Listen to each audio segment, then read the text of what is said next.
Hello everyone, welcome to my channel. Please subscribe and keep watching more details. The Curse of Oak Island. A baffling artifact and a new tunnel keeps the team guessing.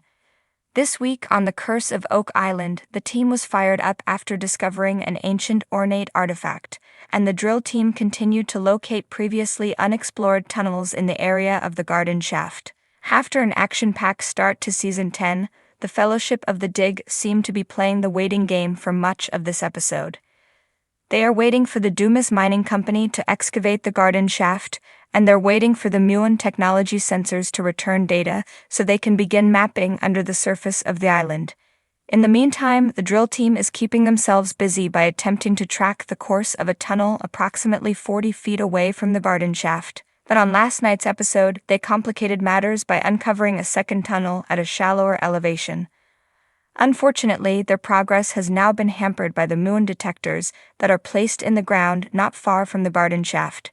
These sensors will not be finished collecting data for another few months, and the team can't risk damaging them by digging nearby. Rick and the guys came up with a compromise and picked a spot to dig that they felt was far away enough from the detectors and could still hit a tunnel. However, to the viewer, it looked a bit like a hopeful shot in the dark. Mysterious artifact is found on Lot 8 of Oak Island. Meanwhile, Gary Drayton and Jack Begley found an interesting artifact in Lot 8. The ornate artifact, which fitted comfortably in the palm of Gary's hand, was a flat object decorated with symbols on either side. The archaeology team, led by Laird Niven, were baffled by the artifact, each stating that they had seen nothing like it before. The object went into the XRF machine, X-ray fluorescence, which concluded it was a copper alloy. The metallic makeup, coupled with the handmade markings, all suggested that this was a very old object. The CT scanner took over and cut through all the erosion to give the guys a clearer look, but the object remained a mystery. Expert suggests Oak Island find is a ceremonial object from Europe. The team drafted in Dr. Edwin Barnhart, an archaeologist and specialist in the Mayan civilization, to take a look. He, too, seemed a little baffled by the strange object and suggested he be allowed to study it in more detail. Barnhart did speculate that it could be a religious icon and was likely used in a ceremonial function. He also guessed from its metal composition that it probably did not come from the Americas but was most likely European. The guys previously uncovered what they thought was a gemstone from a brooch on Lot 8. However, they were recently informed that it could have been from a Masonic ceremonial breastplate. Perhaps these two items are linked. Like so many episodes, this one had more questions than answers. On the plus side, the Dumas crew should have the garden shaft excavated in the next month or so, hopefully allowing the guys to finally get underground and into the money pit. The air was thick with the scent of pine and salt water as the Oak Island team gathered around their latest discovery. Standing at the edge of a freshly dug pit, Marty Lagina wiped the dirt from his hands, revealing a broad smile of disbelief. His brother Rick, usually the more skeptical of the two, narrowed his eyes as he inspected the odd relic that lay at their feet. A small, intricately carved stone, its surface etched with indecipherable symbols, had emerged from the earth, glinting in the soft Nova Scotia sunlight like a beacon from the island's mysterious past. "This is something different," Rick murmured, his voice tinged with awe and caution. "This isn't just another piece of wood or pottery. This feels important." The team had seen their share of strange objects over the years: coins, nails, fragments of ancient tools, all remnants of those who had tried and failed to uncover Oak Island's legendary treasure. But this artifact was unlike anything they'd encountered before. It seemed to hum with energy, as if the centuries-old secret it guarded was still alive, waiting to be unlocked. Craig Tester, the team's steadfast engineer, knelt beside the stone, running his fingers across its smooth surface. "I've never seen markings like this," he said, his brow furrowing. "Not Templar, not Norse, not anything I've studied. Whatever this is, it's old, very old." The camera crew hovered nearby, capturing every moment as the brothers and their team examined the baffling find. For years, Oak Island had been a riddle wrapped in legends, with tantalizing clues and dangerous traps lying beneath its surface. From the infamous money pit to the mysterious swamp, the island had a way of drawing people in, only to push them back with more questions than answers. Gary Drayton, the team's metal detecting expert, weighed in with his usual enthusiasm. "That's a Bobby Dazzler, mate. It's got the look of something you'd find in an ancient tomb, not buried here under layers of modern debris. We're onto something huge here, I can feel it." But as exciting as the discovery was, it didn't come without complications. Just as they were preparing to transport the artifact for further study, word came from another corner of the island. One of the drilling rigs had broken through into an unexpected chamber deep underground. It was another tunnel. The team exchanged nervous glances.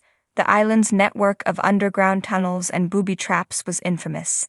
Many believed these labyrinthine passages were designed to keep the treasure hidden from all who dared to search for it. But this new tunnel wasn't where anyone expected. It was far from the money pit, deeper and more treacherous than the others they'd encountered. Rick and Marty gathered the crew, and within minutes, they were standing at the mouth of the newly exposed tunnel. The air around it was cooler, almost damp, as if the island itself was breathing out its ancient secrets. "Every time we think we've got a handle on this place, something else pops up," Marty muttered, shaking his head. "You're telling me," Rick replied, already scanning the ground for any signs of traps or hidden dangers. "But we've come too far to stop now. Let's see where this leads." As they descended into the tunnel, the sense of unease grew. The walls were rough-hewn, as though dug in haste, but there were traces of something more. Occasional carvings, much like those on the strange artifact they'd just found. The same symbols repeated themselves over and over, spiraling along the walls in a hypnotic pattern. "It's as if someone left us a map," said archaeologist Laird Niven, trailing his fingers over the symbols. "But what it leads to, who knows?" The deeper they went, the narrower the tunnel became, forcing the team to crouch as they moved forward.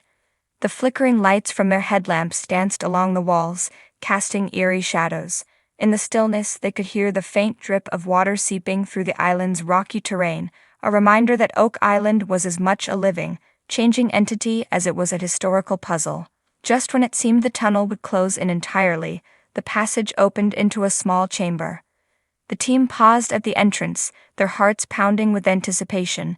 In the center of the room sat a low stone table, and upon it another artifact.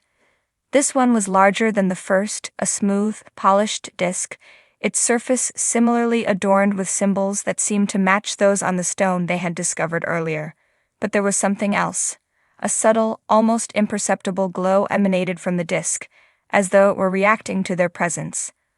Marty took a step forward, but Rick held up a hand to stop him. "Careful," he warned. "We don't know what we're dealing with here." As the team gathered around the table, they couldn't shake the feeling that they were standing on the precipice of something monumental. The discovery of the disc, combined with the artifact from the pit, seemed to suggest that they were on the verge of unlocking a new chapter in the Oak Island mystery. But with every answer came new questions. What was the significance of these symbols? Who had placed these artifacts in such seemingly random locations? And more importantly, why? As the team prepared to transport the disc back to the surface, the ground beneath them trembled ever so slightly, a reminder that Oak Island was always watching, always waiting. They had come so far, but the island had a way of keeping its secrets, revealing them only when it was ready. The brothers exchanged a look, their determination unshaken despite the mounting dangers. "We're getting closer," Rick said softly, more to himself than to anyone else. "I can feel it." But as they ascended back to the surface, artifacts in hand, the truth of Oak Island remained as elusive as ever, a mystery buried deep in its soil, in its tunnels, and in its past. And for now the island was content to keep them guessing.